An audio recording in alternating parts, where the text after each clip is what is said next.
Ever find yourself just looking up at the night sky, thinking about all those stars, so many potential suns out there? Uh-huh. Billions and billions, as they say. Exactly. And now we know so many of them have planets. It's kind of overwhelming, actually. It really is. Yeah. And it leads straight to the big question. Could any of them be like Earth? Could they support life? Right, which brings us to this idea of the habitable zone, the Circumstellar Habitable Zone, or CHZ. Precisely. It's the region around a star that gets nicknamed the Goldilocks zone. Not too hot, not too cold. Just right for an Earth-like planet to potentially have liquid water on its surface. And water, well, that's the cornerstone for life as we know it. So today, we're diving deep into what defines these zones. We got a stack of research here looking at everything from the basic definitions to different star types like red dwarfs and even binary systems. Yeah, the goal is really to understand the current thinking on where these potentially habitable worlds might be, and importantly, what makes them habitable. It's not just about distance. Okay, so let's start with the basics. The habitable zone idea boils down to liquid water temperature, but I guess it got more complex over time. It did. A really foundational paper came out in '93, Casting, Whitmire, and Reynolds, often just called KWR. They laid out the initial models, focusing specifically on Earth-like planets, so similar mass, similar composition to ours. And what did they find for our own sun initially? Well, their early estimates suggested the sun's habitable zone during its first, say, 4.5 billion years might have actually reached as far out as Mars. Wow, Mars. A Hmm. potentially watery Mars early on. That's quite a picture. It is. But those boundaries got refined. KWR started incorporating more detailed climate factors. Climate factors, like what? A really key one is something called the carbonate-silicate cycle. Think of it like a planetary thermostat. A thermostat. How does that work? Okay, so if the planet gets warmer, you get more rain. That rain weathers silicate rocks on the surface, and this process pulls carbon dioxide, CO2, a greenhouse gas, out of the atmosphere. Less CO2 means the planet cools down. And if it gets too cold? Then the weathering slows down, volcanic activity keeps putting CO2 into the air, it builds up, and the greenhouse effect warms the planet back up. It's a negative feedback loop. That's amazing. A self-regulating climate. It is. It helps stabilize the temperature over a decent range of sunlight intensity, Right. but it's not foolproof. Right. You said it breaks down. Yeah, if you get too far from the star. Out there, it gets so cold that the CO2 itself starts to condense, forming clouds or even ice. And that stops the warming effect. Pretty much. Once the CO2 condenses, it can't contribute as much to the greenhouse warming, so that puts a limit on the outer edge of the habitable zone. You just can't warm the planet enough past that point. Okay, that's the cold side.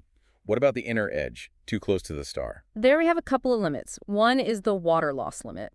Basically, if you're too close, the star's energy is so intense that water vapor in the upper atmosphere gets broken apart by UV radiation, and the hydrogen escapes to space. Over time, the planet loses its water. Like, completely dries out. Potentially, yes. And then there's what's called the recent Venus limit. This is based on the idea of a runaway greenhouse effect, like what happened on Venus. If a planet receives too much solar energy, the oceans could evaporate entirely, creating a super thick, hot atmosphere that traps even more heat. Making it totally uninhabitable, like Venus today. Exactly. And interestingly, there's some potential evidence for this water loss on Venus. It has a much higher ratio of deuterium that's heavy hydrogen to normal hydrogen in its atmosphere compared to Earth. Why is that significant? Well, the idea is that lighter hydrogen escapes to space more easily than heavier deuterium. So if Venus started with Earth-like water levels and then lost most of it through this escape process, you'd expect the remaining water vapor to be enriched in deuterium. Fascinating. So our neighbors, Venus and Mars, kind of bookend our own habitable zone and help us understand the limits. In a way, yes. They provide cautionary tales. Can we apply these same ideas to planets around other stars? Stars that are very different from our sun. Absolutely.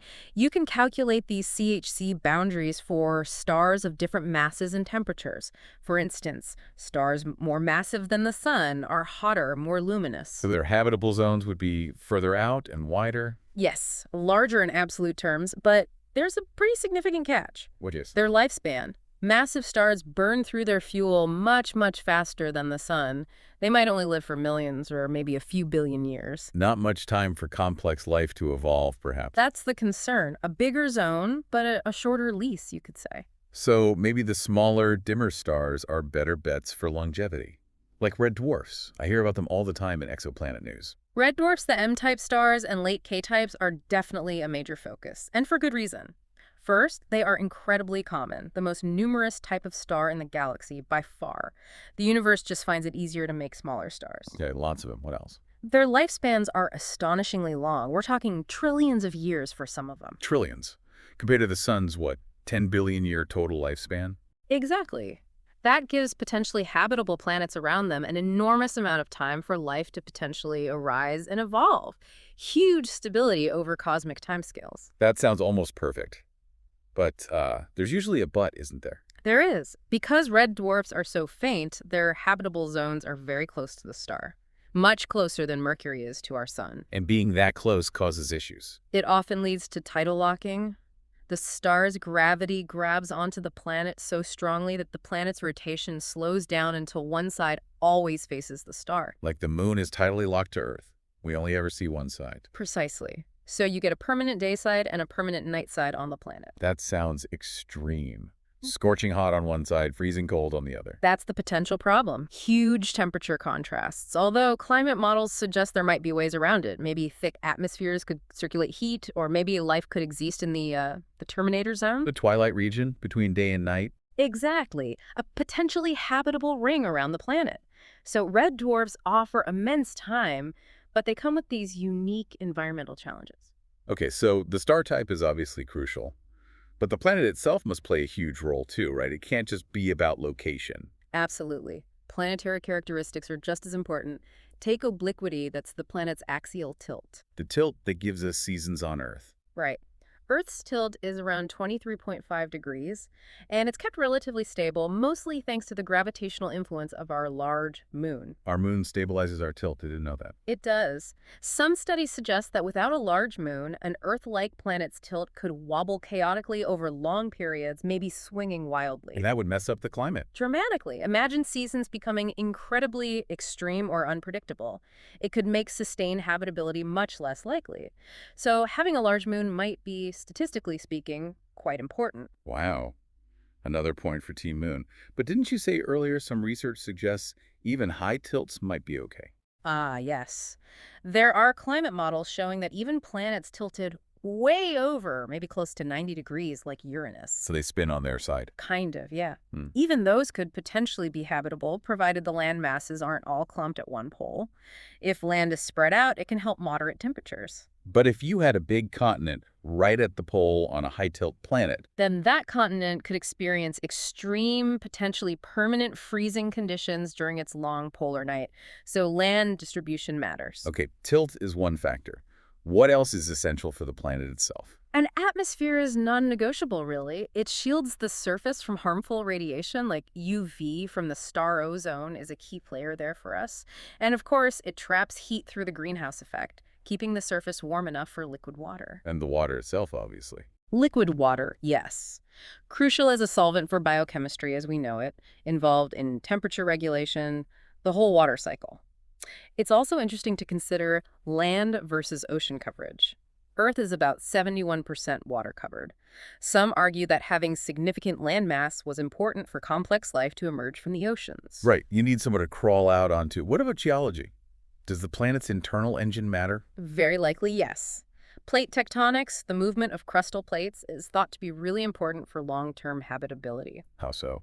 It drives that carbonate-silicate cycle we talked about, recycling carbon and other elements between the atmosphere, oceans, and the planet's interior. This helps regulate climate over millions, even billions of years. Without it, a planet's climate might go off the rails. Like Venus, perhaps? I've heard ideas that it might have had plate tectonics that stopped, or maybe it's just episodic. Exactly. The lack of active Earth-style plate tectonics on Venus today is probably linked to its current state. Then there's planetary migration. Planets moving around. Yeah, especially early in a solar system's history, planets can form further out and migrate inwards or outwards. This could affect whether they end up in the habitable zone, and it's also thought to be a way that volatile materials like water get delivered to the inner planets. Jupiter's early movements might have played a big role here. So much going on. Even the planets spin. Does direction matter? Probably not much. Whether it spins prograde like Earth or retrograde like Venus, both seem possible. But the rate of spin influences climate and weather patterns. and spin rates can change very slowly over time due to tides. It's a complex dance between the star and the planet. Okay, let's assume we have a planet in the right place with the right physical stuff. Where do the building blocks of life, the organic molecules, actually come from? Great question. It's a huge area of research. There are several potential sources. One is the planet itself through geological activity. Volcanoes and things. Yes, volcanoes release gases like hydrogen and carbon monoxide. But also, there's intriguing work suggesting that stress and fracturing in rocks, maybe during tectonic activity, can release more complex organic molecules that might be trapped within the rock's mineral structure. Rocks making organics. How? Well, the idea isn't that they form in the super hot magma initially, but perhaps later at lower temperatures within tiny cracks or along grain boundaries in the rocks. The estimates suggest this could release a surprising amount of material, maybe enough to coat the early planet. Wow. Okay, so the planet itself could cook up some ingredients. What about delivery from space? That's another major candidate. Comets and asteroids are packed with water ice and carbon compounds, amino acids, all sorts of things. The stuff of life delivered by impact. That's the hypothesis. Early Earth likely got hit by a lot of this stuff, delivering both water and organics. And then there's prebiotic synthesis on the planet. Making the molecules right there. Yeah, using energy sources available on the early planet lightning strikes, UV radiation from the young sun to drive chemical reactions in the atmosphere or water, turning simple molecules like methane, ammonia, and water into more complex ones like amino acids. Like the famous Miller-Urey experiment. Exactly like that, yes. And we see evidence this can happen relatively quickly. Amino acids formed rapidly in the Murchison meteorite, probably in less than 100,000 years. Adenine, one of the bases in DNA, can be synthesized pretty readily from simple cyanide compounds. So you get these molecules accumulating, the primordial soup idea. Right. You imagine these early oceans or ponds becoming enriched with these building blocks, and then somehow, through steps we still don't fully understand, these molecules organize into the first self-replicating systems. It's thought that metabolic pathways might have evolved backwards, step by step. And this delivery from space, does it still happen? It seems so. Researchers have even found extraterrestrial amino acids preserved in polar ice caps, suggesting this cosmic rain of organic material is ongoing, albeit at a much lower rate than on the early Earth. And you mentioned something really specific about life's molecules. Chirality. Homochirality, yes. It's fascinating. Many organic molecules, including amino acids and sugars, are chiral. They exist in two mirror image forms, like your left and right hands. Okay. But in life on Earth, all amino acids used in proteins are left-handed, and sugars like ribose in RNA and DNA are right-handed. This universal preference for one hand over the other is a really distinct signature of life. Why? Why not use both? We don't know for sure how it started, but having a single chirality is likely more efficient for building complex, regular structures like proteins and DNA. It's such a strong marker that some scientists are proposing Seth. Seth. Search for extraterrestrial homochirality, looking for this specific chemical signature as a potential biosignature on other worlds. That's clever. Looking for life chemical preference. So, okay, we have the building blocks. What was the early Earth environment actually like? Was it nice and cozy for life to start? Probably not always. For instance, some models suggest early oceans might have been much saltier than today, potentially posing a challenge for the very first cells, maybe making it hard for them to maintain their internal balance. Too salty. Possibly. It's interesting that virtually all modern organisms have sophisticated mechanisms, like ion pumps, to actively push sodium out of their cells. Maybe that's an evolutionary relic from dealing with salty beginnings. And what about other planets back then? Like Mars? There's evidence and strong hypotheses suggesting early Mars was warmer and wetter than it is today, possibly with rivers, lakes, maybe even an ocean. Whether it was habitable or even inhabited is still a huge question. And you mentioned organic molecules maybe shielding greenhouse gases. Yeah, there was an idea proposed by Sagan and Chiba that an organic haze in the early atmospheres of Earth and maybe Mars could have helped shield UV-sensitive greenhouse gases like ammonia, allowing them to build up and contribute to warming the planets when the sun was fainter. So many interacting factors. Now, there's this other really mind-bending idea that life doesn't just live on a habitable planet, but actually helps keep it habitable. The Gaia hypothesis. Exactly. Proposed initially by James Lovelock and developed with Lynn Margulis. The core idea is that the biosphere, all life on Earth, taken together, interacts with the non-living environment, atmosphere, oceans, rocks, to create a kind of self-regulating system that maintains conditions favorable for life. So life is actively managing the planet. In a sense, yes, though not consciously, of course. Think about how life processes massive amounts of gases. Early microbes might have consumed atmospheric hydrogen. Later, photosynthesis pumped oxygen into the air, dramatically changing the planet. Life influences weathering rates, cloud formation. So it could potentially widen the habitable zone or keep a planet habitable for longer than it otherwise would be.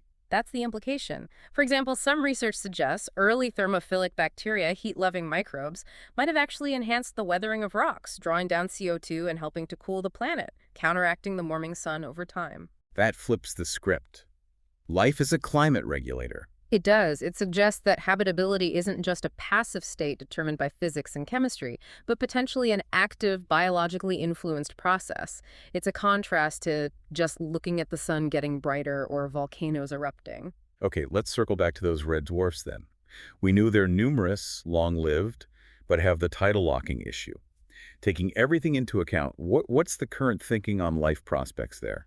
Well, the sheer number and lifespan advantages are hard to ignore. They represent the vast majority of potential habitats in the galaxy over the long term. But the challenges are real. Tidal locking. Tidal locking is real, but maybe not insurmountable. Those terminator zones could be viable. Heat transport and thick atmospheres might moderate temperatures. Another big concern that often comes up is stellar flares. Right, red dwarfs can be very active, especially when young. Powerful flares. Yes, they can unleash flares much stronger relative to their brightness than the sun does. This could potentially strip atmospheres off close-in planets or bathe them in harmful radiation. Sounds bad for life. It could be, but again, there are counter-arguments. Maybe strong planetary magnetic fields could offer protection. Maybe life could develop underground or underwater. The jury is still very much out, but given their prevalence, we absolutely cannot afford to ignore red dwarf systems in the search for life. We're still learning what's possible. Makes sense. Don't rule out 75% of the galaxy's stars. So how are we actually finding these planets, especially the potentially habitable ones? We have several techniques. The main workhorses have been the radial velocity method, looking for the star's wobble caused by an orbiting planet's gravity. Detecting the unseen planet by its pull on the star. Exactly. And astrometry, which is similar but looks for the tiny side-to-side motion of the star itself against background stars. That's very challenging. But the most productive method, especially for smaller planets, has been photometry, specifically the transit method. That's watching for the star's light to dim slightly. Right. When a planet passes directly between us and its star, it blocks a tiny fraction of the starlight, causing a periodic dip in brightness. Missions like Kepler and now TESS have stared at hundreds of thousands of stars looking for these telltale dips. And they found thousands of planets this way. Thousands of candidates and confirmed planets, yes, including quite a few in or near the habitable zones of their stars. Planets like Kepler 452, which is quite close to Earth in size and receives a similar amount of sunlight. Finding them is one thing, but can we actually see them? Take a picture. Direct imaging is the ultimate goal for many, but it's incredibly difficult. Planets are extremely faint compared to their host stars and very close to them. It's like trying to spot a firefly next to a searchlight from miles away. Seems impossible. Almost. But it has been done mainly for large Jupiter-sized planets orbiting far from young stars where they are brighter and further separated. The planets around HR 8799 are a famous example. And incredibly, we've even directly imaged a planet, Proxima Centauri b, orbiting the very nearest star to us, though it's still debated. Proxima b. It's amazing. What about the future? Are we getting better tools? Definitely. The James Webb Space Telescope is a huge leap forward. It's designed to study the atmospheres of transiting exoplanets, looking for the chemical fingerprints of gases like water, methane, oxygen, potentially even biosignatures. Signs of life in the atmosphere. That's the hope. And there are more missions coming, like ESA's Plato and Ariel missions and NASA's Roman Space Telescope. They'll find more planets and characterize atmospheres in even greater detail. We're entering a really exciting era for this. It sounds like it. Okay, one last scenario. What about planets in binary star systems? Two suns in the sky. Yeah, that throws another variable in. A lot of stars, maybe even most, aren't single like our sun. They have companions. Does that make habitability impossible? Or just complicated? It makes things complicated, mainly because of orbital stability. For a planet to stick around long enough, its orbit needs to be stable despite the gravitational pulls of two stars. So where are stable orbits possible? Generally in two configurations. Either the planet orbits very far away from a close binary pair of stars, treating them almost like a single central object, or the planet orbits closely around just one of the stars, with the second star being much further away. Okay, so if you can find a stable spot within the habitable zone, Then it might work. If the orbit is stable, the actual variation in sunlight received from the two stars might not be that dramatic, depending on the setup. The bigger long-term issue might be the evolution of the stars themselves. how so?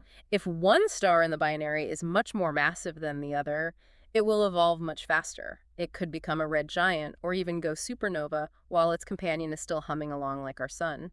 That could obviously have catastrophic effects on any planets orbiting the less massive star. Right, your neighbor's star exploding wouldn't be good for property values. Definitely not. So binary systems add complexity, but don't necessarily rule out habitability if the conditions are right. This has been incredibly insightful.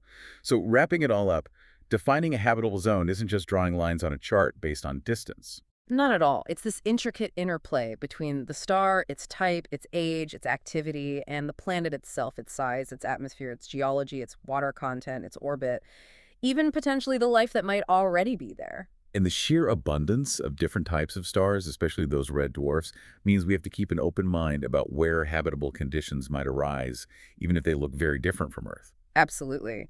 Our understanding is constantly evolving. Every new exoplanet discovery, every new climate model, every insight into early Earth or Mars refines the picture. The search is very much ongoing. It leaves you thinking, doesn't it? With potentially trillions of planets out there across such a range of environments, what does habitable or even home truly mean? Are we just looking for copies of ourselves, or could life exist in forms and places we've barely begun to imagine? What might life look like bathed in the perpetual twilight of a tidally locked world, or thriving beneath the ice shell of an ocean moon?